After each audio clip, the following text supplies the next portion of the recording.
Welcome to Bayou Time. I'm Jacob DeGate. It's my pleasure to introduce Father Alex Gode, who is here from Christ the Redeemer. Yep. Thank you for coming on, Father. We My certainly pleasure. appreciate you having you here. Of course, upcoming, you have this weekend, March 11th, I believe it is, the Rise Up conference for men. Can you tell us a little bit about that?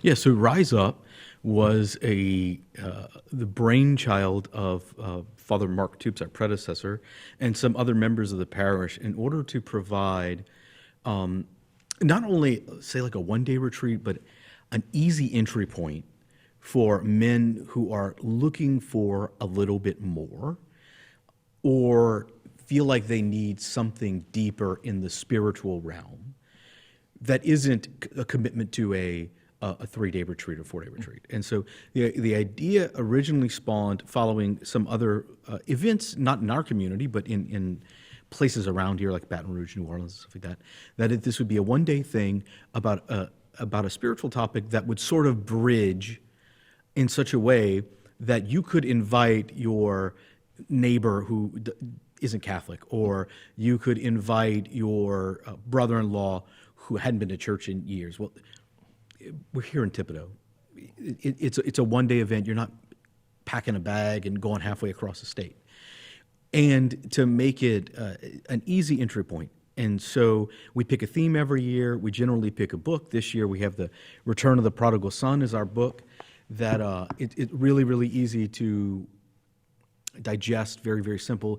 This year we have a book that is currently not considered a classic, but that's only because it's been written so recently that it doesn't really fall into that camp. But very quickly will become one.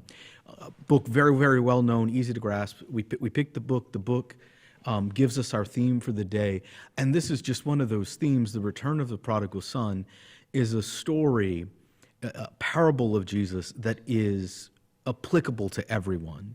And not only is it applicable to everybody, but it's applicable to everybody in multiple ways. That we have certainly all been the young, impetuous person that only after the fact discovers that decision or these decisions that that wasn't the right thing to do. You sit back and go, I wouldn't do that again. Maybe not so much have the experience of being an elder son welcoming back someone who's been wayward. But all of us moving into the experience at some point of being an elder or a leader that is going to be the one welcoming back the person who has gone away for a while. So there's at least those two realities that are almost nearly universal. You can't live on this planet for any length of time and not touch those realities. So the idea was to get a bunch of guys together.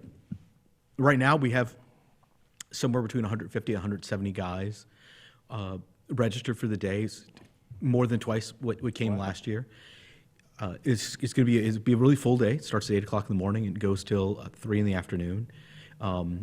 We'll have Father PJ will be with us in the morning. Judge Weimer will be with us in the morning. Later in the morning, just before lunch, that's when Father Mitch will come on and do his presentation. We'll have a break for lunch, some time for prayer, and then Father Josh will wrap us up towards the end of the day.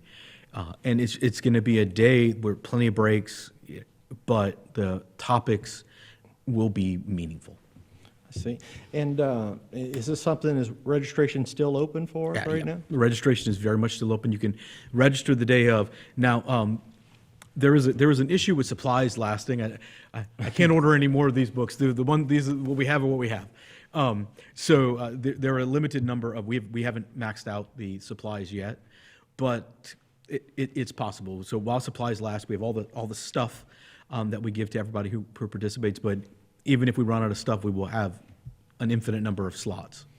Okay, and for, I guess, somebody who's thinking about joining, what can they expect when they get there? Is it break it up into groups and talking about things, or is it just speakers throughout the day? How does it? Yeah, so it's there's a sort of organic flow to the day.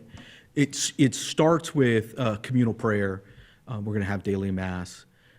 Then we're going to have some time for breakfast.